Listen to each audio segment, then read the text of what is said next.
जय हिंद। आप लोगों के लिए बहुत सारी दुआएं अपनी तरफ से मैं भेजती हूँ। कल के एपिसोड में पहला एपिसोड था मेरी किताब का, जो मैंने हिंदी में पढ़ना शुरू किया है ट्रांसलेट करके, और आज दूसरा एपिसोड है जिसमें मैं पहले लेखक का परिचय दे देती हूँ, यानी अपना परिचय। कहते हैं कि कोई भी किताब लेखक को यूं ही नहीं लिख देनी चाहिए, ख्याली पुलाव जिसे कहते हैं वो बनाकर नहीं लिखना चाहिए। लिखने के पहले उसे बहुत सारी फैक्ट्स और किताबों को पढ़ना चाहिए, और फिर जो उनकी लेखक की थॉट प्रोसेस होती है उसके जरिए किताब में एक अच्छा सा संदेश अपने रीडर्स के लिए देना चाहिए। तो मैंने किताब लिखने के पहले बहुत सारा काम किया है उन टॉपिक्स पे, जिन टॉपिक्स पे मैं किताब लिखती हूँ, तो उसको मैं पहले यहाँ पे आप लोगों से जिक्र कर देती हूँ। नाजिया मेहदी इमाम, नाजिया हसन इमाम एक हिंदुस्तानी भारतीय लेखक हैं और एक मोहब्बती बेटी, एक ख्याल रखने वाली बहन, एक इम्पॉसिबल यानी मैं संभव हूं कहने वाली और जिंदगी को हर तरीके से संभव बनाने वाली बीवी, एक प्यार करने वाली माँ, एक उत्साही शिक्षिका जो बच्चों को कुछ अच्छा सिखाने के लिए उत्साहित रहती हैं, और एक हिंदी नॉवल आदाबे मोहब्बत यानी मोहब्बत की तहजीब नाम की एक किताब की लेखिका है। अब मैं यहां से ये नहीं कहूंगी क्योंकि किताब में लिखा है, इसलिए शी हर जगह मेरे लिए यूज हुआ है, लेकिन क्योंकि मैं ही कह रही हूं तो मैं शब्द का इस्तेमाल करती हूं। मैंने अपनी शिक्षिका के कर्तव्य वाली नौकरी से ब्रेक लिया और अपना एक एक्टिविटी सेंटर अपब्रिंगिंग यानी परवरिश के नाम से खोला, ताकि मैं नए जमाने के बच्चों से संबंध में रहूं और उनकी सीखने की तरीकों को जानती रहूं। जैसा कि मैंने 2 जनरेशन को पढ़ाया है, जनरेशन चेंज हो जाती है 7 to 10 years में आजकल, जैसे मेरे बेटे और मेरी बेटी में पूरा जनरेशन चेंज का फर्क है।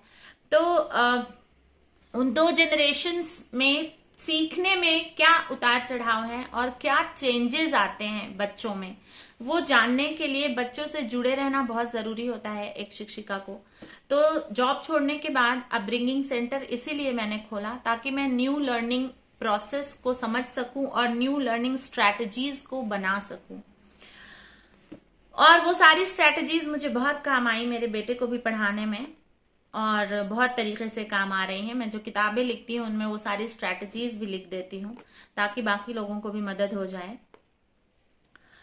और इसके साथ ही साथ मैंने किताब लिखना भी शुरू किया, क्योंकि शिक्षिका का एक कर्तव्य होता है, जैसे डॉक्टर जब डॉक्टर बनते हैं तो वो एक ओथ लेते हैं कि वो पेशेंट का जिंदगी भर उसको मरने से बचाते रहेंगे, वैसे जो टीचर्स होते हैं वो भी एक ओथ लेकर ही टीचर बनते हैं कि अगर हमारे आसपास कोई बच्चा किसी गलत गाइडेंस से किसी भी तरह से उसकी जिंदगी को परेशानी हो रही है और वो जिंदगी उसकी खराब हो रही है, तो उसकी जिंदगी को बहुत प्यारे तरीके से एक सजेशन दे करके और उसको अपने एक्शन के थ्रू करके ऐसी चीजें सिखा दें कि उसकी जिंदगी बर्बाद होने से बच जाए। ये एक हर टीचर का एक ओथ होता है जब वो टीचर बनने के लिए डिसाइड करती है। अभी न्यू एजुकेशन पॉलिसी ने इंट्रोड्यूस किया है कि अब कोई इसलिए टीचर नहीं बनेगा कि कुछ नहीं बन सके तो टीचर बन गए। ये बहुत अच्छी बात है, ऐसा नहीं होना चाहिए कि मैं बनना ये चाहता था लेकिन बन ये गया।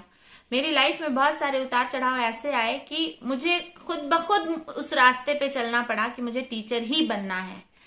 बहुत सारे चॉइसेस थे प्रोफेशन के, लेकिन मैंने टीचर का इसलिए चुना क्योंकि मुझे हमेशा से ये ख्याल था कि मुझे माँ बनना है आगे चल के, और माँ की ड्यूटीज के साथ कोई और प्रोफेशन में मैं फुल टाइम एफर्ट नहीं दे पाऊंगी। टीचर की ही एक ऐसी नौकरी होती है जिसमें बच्चे, या तो आप बिजनेस एंटरप्रेन्योर हो, आपका खुद का घर का बिजनेस हो जिसमें आप घर और बच्चों दोनों को देख ले, तो इसमें क्या होता है बच्चे 6-7 घंटे के लिए अपने स्कूल जाते हैं तो माँ भी जाती है स्कूल, और इस तरह से बच्चे भी पढ़ते रहते हैं और माँ की भी ड्यूटी हो जाती है, दोनों तरह की।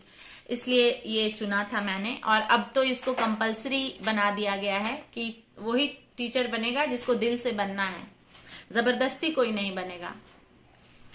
और इस तरह से फिर मैंने YouTube चैनल खोला और अपने बच्चों को, अपने स्टूडेंट्स को जो मुझसे विश्व स्तर पे जुड़ रहे हैं, अलग अलग देश के बच्चे मेरे वीडियोस देखते हैं, तो उनसे मैं कनेक्ट हो सकूं, शायद कोई भी सीख मेरी उनकी जिंदगी में कहीं ना कहीं मददगार साबित हो जाए। इस उद्देश्य के साथ मैंने 4 पेपर लिखे हैं, जिसमें से गोपाल नारायण सिंह विश्वविद्यालय रोहतास बिहार में एक पेपर प्रस्तुत किया था मैंने ऑनलाइन, और उसका विषय था, इंग्लिश में था लेकिन मैंने उसको हिंदी में ट्रांसलेट करके लिखा है, शिक्षा एवं नई पीढ़ी में राष्ट्रीयता का पालन। मतलब नई पीढ़ी में हिंदुस्तान या किसी भी देश के लिए, जो भी जिस देश का है, उसके लिए मोहब्बत कैसे भरी जाए, ये जरूरी है। तो इस टॉपिक पे मैंने पेपर लिखा था। रेड शाइन पब्लिकेशन स्वीडन के अंतर्गत मैंने मानव अधिकार, मानवता और संस्कृति आज के भूमंडलीकृत युग में, मतलब जो ग्लोबलाइजेशन का जो युग चल रहा है, बहुत सालों से चल रहा है, इट इज कंटिन्यूअस, तो इसमें मानव अधिकार का क्या रोल है, क्योंकि बच्चे बहुत एजुकेटेड हो रहे हैं। आप उनको किसी भी इस तरह की चीजों को एक्सप्लेन करके उनको गाइड नहीं कर सकते।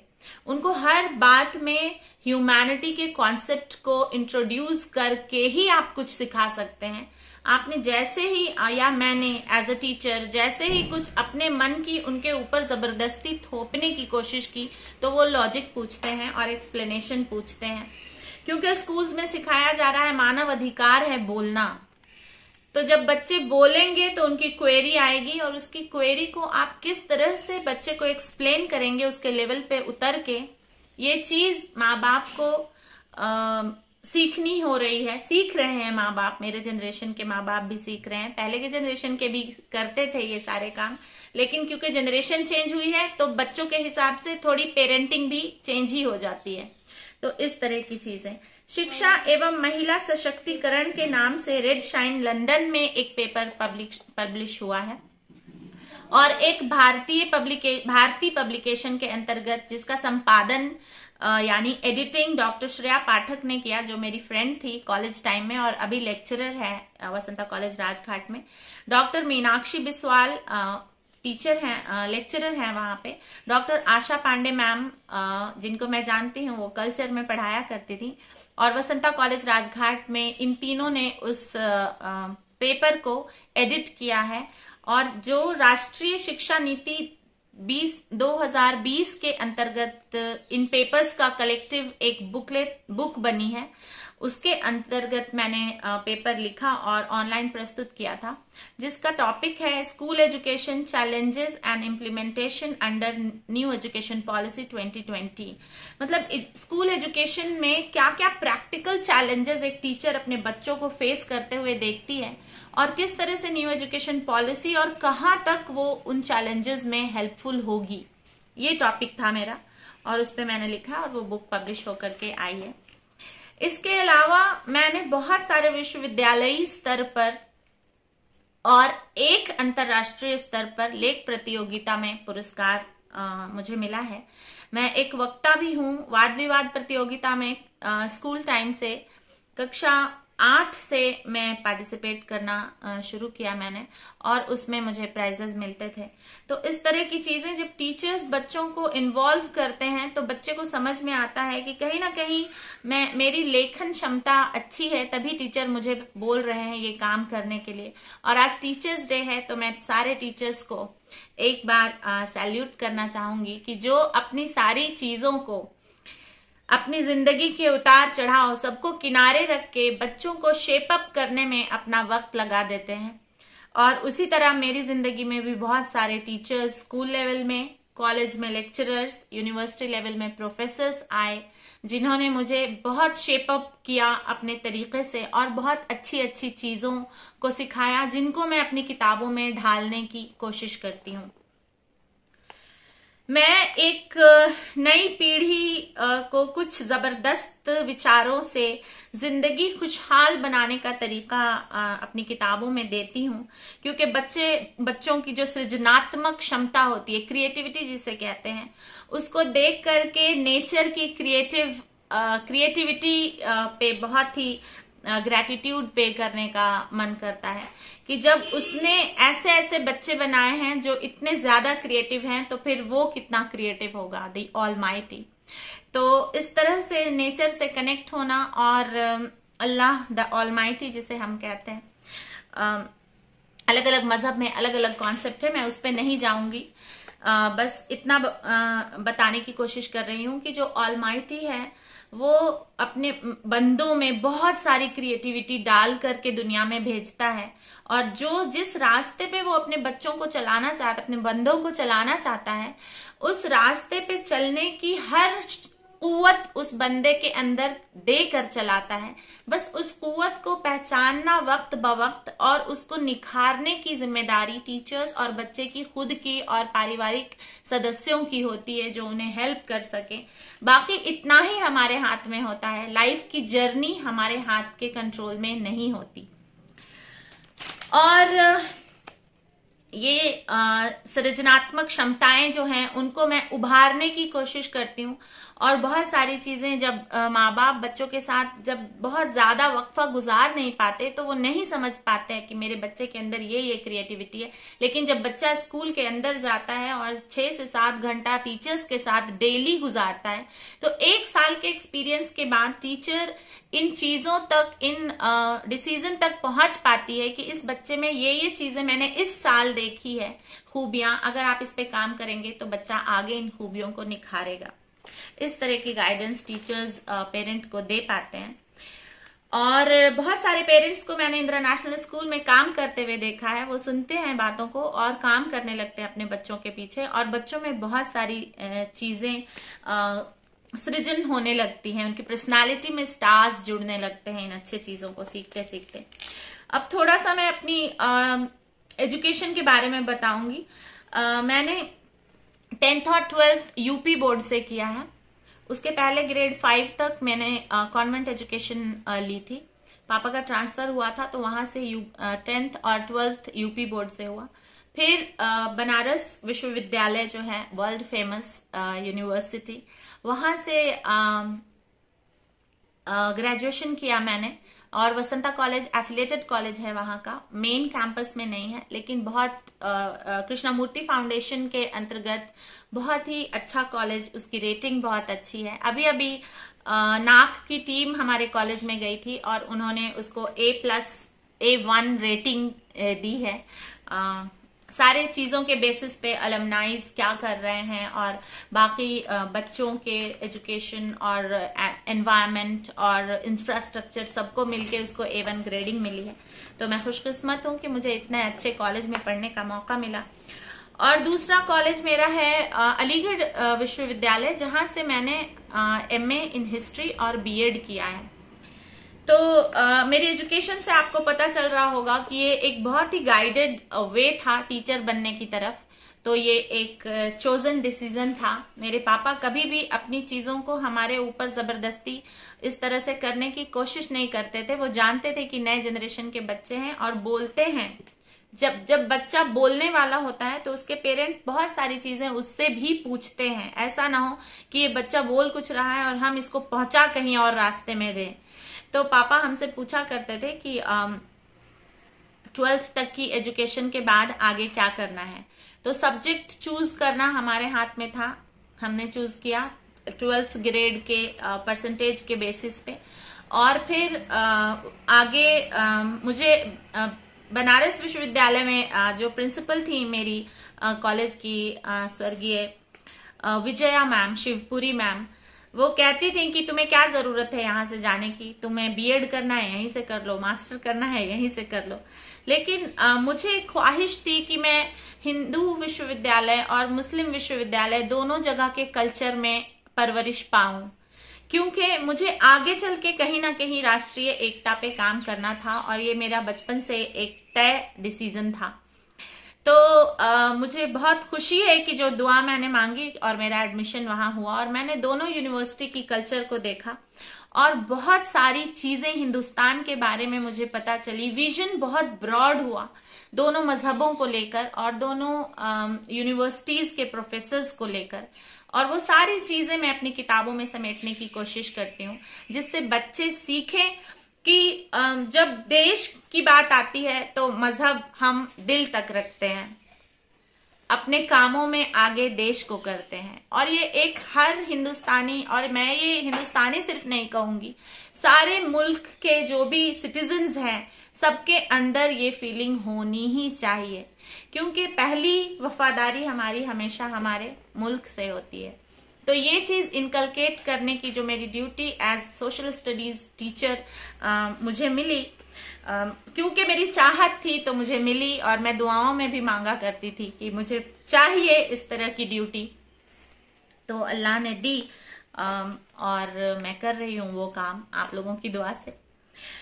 और इस किताब को लिखने का मैं पूरा श्रेय अपने सारे शिक्षकों को, अपने माँ बाप को, अपने सारे भाई बहनों, मेरे ससुराल पक्ष के मेरे सास ससुर, मेरे हस्बैंड, मेरा देवर देवरानी, और उन सारे रिश्तों को भी मैं इसका क्रेडिट देती हूँ जिन लोगों ने कहीं ना कहीं मेरे मन को इतनी अच्छी तरह से छुआ कि अच्छाई को मैं अपनी किताब के जरिए लोगों तक पहुंचाना चाहती हूँ। और जो सामाजिक प्रॉब्लम्स मैंने बुक में डिस्कस की है उसका सोर्सेज मैंने कलेक्ट किया है इंटरनेट से, जिसको मैंने रेफरेंस पेज पे लिखा है कि मैंने कहाँ कहाँ से कलेक्ट किया है, कौन कौन सा टॉपिक।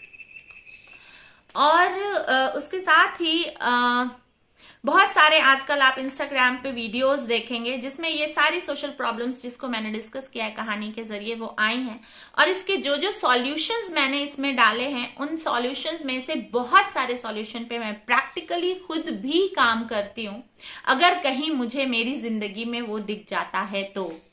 क्योंकि सारी प्रॉब्लम्स जो इंस्टाग्राम पे दिखाती है वो हर इंसान की लाइफ में नहीं होता, तो मैंने बहुत सारी प्रॉब्लम्स को अलग एग्जाम्पल से मेंशन किया है, क्योंकि मेरी लाइफ माशाल्लाह माशाल्लाह अल्हम्दुलिल्लाह इतनी ज्यादा प्रॉब्लम्स से नहीं गुजर रही है। लेकिन हाँ, क्योंकि मैं टीचर हूँ, बच्चों के दर्द को समझ जाती हूँ, बच्चों के माँ बाप जो फेस कर रहे हैं प्रॉब्लम वो देख करके समझ जाती हूँ, कहीं ना कहीं उनकी जिंदगी में बहुत बेचैनियां हैं, तो उन बेचैनियों वाले टॉपिक को मैंने अपनी किताब में मेंशन किया है, और उसका सीधा सा और बड़ा प्यारा सा आसान सा सॉल्यूशंस भी है उसमें, और स्टेप बाय स्टेप है। लेकिन मेरे एक बहुत अच्छे कलीग हैं श्री माले, कुछ दिन पहले उनसे कुछ बात हो रही थी और उन्होंने कहा कि सॉल्यूशंस तो बहुत सारे अवेलेबल है लेकिन करना तो हमें ही पड़ता है। तो ये बात बिल्कुल सही है, अगर ऐसी कोई प्रॉब्लम हमारे लाइफ में आ रही है तो सॉल्यूशन के लिए एफर्ट तो हमें ही लेना है, तभी वो सॉल्व होगी। तो उसी तरह से इस किताब में जो भी प्रॉब्लम्स डिस्कस की गई हैं और जो भी बहुत अच्छे पहलू डिस्कस किए गए हैं उन पहलुओं को एक एक्नॉलेजमेंट देना, एक ग्रैटिट्यूड पे करना अपनी जिंदगी में कदम कदम पे कि ये चीज बहुत अच्छा था, ये चीज थोड़ा बिगड़ा, और हमारी जिंदगी में 10 चीजें अच्छी हैं, एक चीज बिगड़ी। ये जो आदत है इसको हम खुद ही ग्रो करेंगे अपनी पर्सनालिटी में, तभी जिंदगी की राह पे हम समझ पाएंगे कि जहां पे 5 प्रॉब्लम्स हमारी लाइफ में ऊपर वाले ने डाली वहां पे उसने 20 सॉल्यूशंस भी हमें सिखाए, किसी न किसी लोगों के जरिए से, कभी टीचर्स के जरिए से, कभी फ्रेंड्स के जरिए से, कभी सिचुएशंस के जरिए से। तो वो जो सॉल्यूशंस वो सिखा रहा है हमें उसको समझने की कोशिश करना, एक्सेप्ट करना और अपनी जिंदगी में उतारने का काम हम खुद करेंगे, ये दूसरा कोई नहीं कर पाएगा। ये बात मैं हर लेसन में भी बच्चों को सिखाती हूँ कि जो आपने आज सीखा है उसको अपनी जिंदगी में उतारने का काम आप ही करेंगे, तभी ये प्रैक्टिकली लाइफ में आ पाएगा। जैसे छोटा सा एक एग्जाम्पल देती हूँ, डस्टबिन के यूजर्स पे बहुत अवेयरनेस आजकल स्कूल्स में फैलाई जा रही है, रीयूज, रिसाइकल, ये सब जो चीजें हैं। लेकिन हम आज भी गार्बेज बैग अगर यूज कर रहे हैं जिसे हम बायोडिग्रेडेबल बहुत आसानी से कह देते हैं, वो ब्लैक कलर वाला, वो बायोडिग्रेडेबल होता ही नहीं, क्योंकि उसमें प्लास्टिक के कंपोनेंट्स होते हैं और प्लास्टिक बायोडिग्रेडेबल नहीं होता है। 1000 ऑफ इयर्स वो डैम्प फिल में पड़ा रहता है और इस तरह से एनवायरनमेंट में टॉक्सिन्स और फैलता है और हमारे जो हमारी सॉइल है उसकी फर्टिलिटी लेवल भी कम होती जाती है। क्यों? क्योंकि प्लास्टिक ऑक्सीजन को और गैसेस को सॉइल तक जाने से रोक देता है, तो वहां की फर्टिलिटी लेवल भी कम होती जाती है। तो बहुत सारे रीजंस है फर्टिलिटी लेवल कम होने के, जिसमें से एक ये भी है। तो अगर हमने अपने स्कूल में ये पढ़ के अपने घर में इसको प्रैक्टिकल लाइफ में इंट्रोड्यूस नहीं किया, तो फिर हम किसी तरह से एनवायरमेंट को हार्म कर ही रहे हैं। उसी तरह जो चीजें हम सीख रहे हैं किताबों से, अगर हमने उसको अपनी जिंदगी में उतारा नहीं, तो किसी न किसी तरीके से हम अपनी जिंदगी को हार्म कर ही रहे हैं। तो फिर कंप्लेन बाहरी लोगों तक नहीं जानी चाहिए। कंप्लेन आप अपने तक रखिए, उसको सॉल्व करिए प्रॉब्लम्स को, और फिर देखिए जिंदगी बहुत हल्की फुल्की फेदर लाइक फील होने लगती है। तो ये सारी चीजें इस किताब में दिया गया है। इस किताब में मैंने बहुत सारे ब्रांड्स के नाम मेंशन किए हैं जो बिल्कुल भी पेड प्रमोशन नहीं है।